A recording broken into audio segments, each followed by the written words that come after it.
എന്നെക്കുറിച്ച് പറയാത്തതായി ഒന്നും തന്നെ ബാക്കിയില്ല. അത്രയധികം മോശമായ കാര്യങ്ങളാണ് എന്നെക്കുറിച്ച് പറഞ്ഞിട്ടുള്ളത്. ഈ വ്യക്തി നിരന്തരമായി പല സ്ത്രീകളെയും ഇങ്ങനെ ട്രാപ്പിലാക്കുകയും ഉപദ്രവിക്കുകയും ചെയ്യുന്നുണ്ട് എന്നറിഞ്ഞപ്പോൾ ഞാൻ എന്റെ കാര്യം മാത്രമാണോ ആലോചിക്കേണ്ടത്? ഞാൻ എന്റെ മറ്റു സഹോദരിമാരെ കുറിച്ചും ഒന്ന് ആലോചിക്കണ്ടേ? ഇത് ഞാൻ എന്റെ മനസ്സിൽ സൂക്ഷിച്ചു വെച്ച് ഇതുപോലുള്ള ക്രിമിനലുകളെ വളർത്തിയെടുക്കാൻ ഞാനും കൂടി സഹായകമാകണമോ എന്ന് ഞാൻ ചിന്തിച്ചതുകൊണ്ട് മാത്രമാണ് ഞാൻ അത് ഈ സമൂഹത്തിന്റെ മുന്നിലേക്ക് വെച്ചത്. രാഹുൽ മാങ്കൂട്ടത്തിൽ MLA-ക്കെതിരെ ആദ്യ വെളിപ്പെടുത്തൽ നടത്തിയ യുവനടി റിനി ആൻഡ് ജോർജ് CPM വേദിയിൽ കത്തിക്കയറുകയാണ്. വീണ്ടും ആഞ്ഞടിക്കുകയാണ് രാഹുൽ മാങ്കൂട്ടത്തിലിനെ. എനിക്കെതിരെ നടന്ന എന്ന് വെച്ചാൽ റിനി ആൻഡ് ജോർജിനെതിരെ നടന്ന സൈബർ ആക്രമണത്തിന്റെ ഭീകരത എന്തായിരുന്നു എന്ന്, അത് നടത്തിയ കോൺഗ്രസുകാരുടെ സംസ്കാരം എന്താണ് എന്ന് തുറന്നു പറയുകയാണ് വീണ്ടും റിനി ആൻഡ് ജോർജ്. വാക്കുകൾ കേൾക്കാം. ഞാനൊരു ഇന്റർവ്യൂവിന്റെ ഭാഗമായി ഒരു കാര്യം തുറന്നു പറയുകയുണ്ടായി. എനിക്ക് ഒരു യുവ നേതാവിൽ നിന്ന് ചില മോശമായ സമീപനം നേരിടേണ്ടി വന്നു എന്നുള്ളതാണ് ഞാൻ തുറന്നു പറഞ്ഞത്.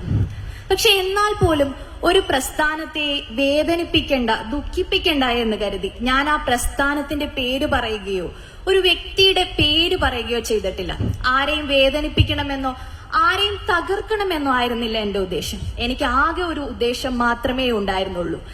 രാഷ്ട്രീയത്തിൽ കടന്നു വരുന്ന യുവ നേതാക്കന്മാർ ഇങ്ങനെയാണോ ആകേണ്ടത് എന്നുള്ളൊരു ചോദ്യം മാത്രമാണ് ഞാൻ ചോദിച്ചത്. രാഷ്ട്രീയത്തിൽ കടന്നു വരുന്ന നേതാക്കന്മാർ സ്ത്രീകളോട് എങ്ങനെ പെരുമാറണം, ധാർമ്മികതയോടെ അവർ മുന്നോട്ട് പോകണം എന്നൊരു കാര്യം മാത്രമാണ് ഞാൻ പങ്കുവെക്കാൻ ശ്രമിച്ചത്. പേര് പറയുകയോ പ്രസ്ഥാനത്തിന്റെ പേര് പറയുകയോ ഒന്നും ചെയ്യാതെ തന്നെ എനിക്ക് നേരെ വൻ തോതിലുള്ള അതിഭയാനകമായ ഒരു സൈബർ ആക്രമണമാണ് പിന്നീട് പൊട്ടിപ്പുറപ്പെട്ടത്. എന്നെക്കുറിച്ച് പറയാത്തതായി ഒന്നും തന്നെ ബാക്കിയില്ല. അത്രയധികം മോശമായ കാര്യങ്ങളാണ് എന്നെക്കുറിച്ച് പറഞ്ഞിട്ടുള്ളത്. ആർക്കാണെങ്കിലും ഈ ഒരു അവസരത്തിൽ ഇത് താങ്ങാൻ കഴിയില്ല. പക്ഷെ ഞാനത് താങ്ങി. ഞാൻ ചിന്തിച്ചത് എന്താണെന്ന് വെച്ചാൽ, ഞാൻ സംസാരിച്ചത് എനിക്ക് വേണ്ടിയല്ല. എനിക്ക് വേണ്ടി ആയിരുന്നുവെങ്കിൽ നേരത്തെ ശൈലജ ടീച്ചർ പറഞ്ഞതുപോലെ എനിക്ക് ചെറിയ പ്രശ്നം മാത്രമേ ഉണ്ടായുള്ളൂ. 2 മെസ്സേജ് അയച്ചു, കുറച്ച് മെസ്സേജുകൾ അയച്ചു, അത് ബ്ലോക്ക് ചെയ്ത് ഒഴിവാക്കാവുന്ന കാര്യം മാത്രമേ ഉണ്ടായിരുന്നുള്ളൂ. പക്ഷെ ഞാൻ ചിന്തിച്ചത് എന്താണെന്ന് വെച്ചാൽ, ഈ വ്യക്തി നിരന്തരമായി പല സ്ത്രീകളെയും ഇങ്ങനെ ട്രാപ്പിലാക്കുകയും ഉപദ്രവിക്കുകയും ചെയ്യുന്നുണ്ട് എന്നറിഞ്ഞപ്പോൾ ഞാൻ എന്റെ കാര്യം മാത്രമാണോ ആലോചിക്കേണ്ടത്? ഞാൻ എന്റെ മറ്റു സഹോദരിമാരെ കുറിച്ചും ഒന്ന് ആലോചിക്കണ്ടേ?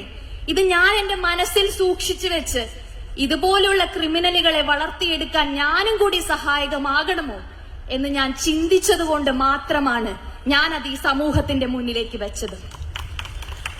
ആരെയും ഉപദ്രവിക്കാനല്ല, ആരെയും തകർക്കാനല്ല. ആ വ്യക്തി നവീകരിക്കപ്പെടണം. രാഷ്ട്രീയത്തിലേക്ക് കടന്നു വരുന്ന യുവാക്കൾ സ്ത്രീകൾക്ക് വേണ്ടി നിൽക്കുന്നവരായിരിക്കണം, സ്ത്രീപക്ഷത്ത് നിൽക്കുന്നവരായിരിക്കണം, ധാർമ്മികതയോടെ മുന്നേറുന്നവരായിരിക്കണം എന്നൊരൊറ്റ ചിന്തയിൽ മാത്രമാണ് ഞാൻ നിൽക്കുന്നത്.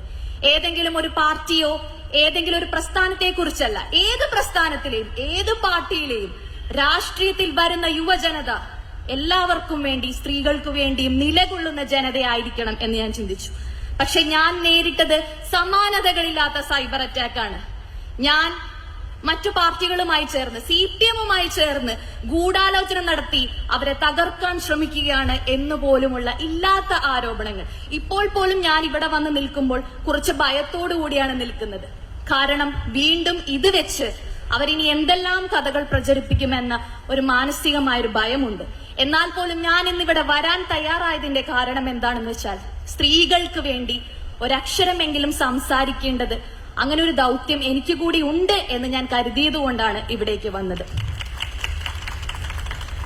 എന്റെ അവസ്ഥ ഞാൻ നിങ്ങളോട് പറഞ്ഞു. ഇത്രയും പ്രശ്നങ്ങൾ ഞാൻ നേരിടുമ്പോൾ കൂടുതൽ തീവ്രമായ പ്രശ്നങ്ങൾ നേരിട്ട പെൺകുട്ടികളുടെ അവസ്ഥ എന്തായിരിക്കും എന്നൊന്ന് ചിന്തിച്ചു നോക്കുക. അവർക്ക് ഈ പൊതുസമൂഹത്തോട് വന്ന് ഇങ്ങനെ ഒരു പ്രശ്നം ഉണ്ടായി എന്ന് പറയാൻ പറ്റുമോ?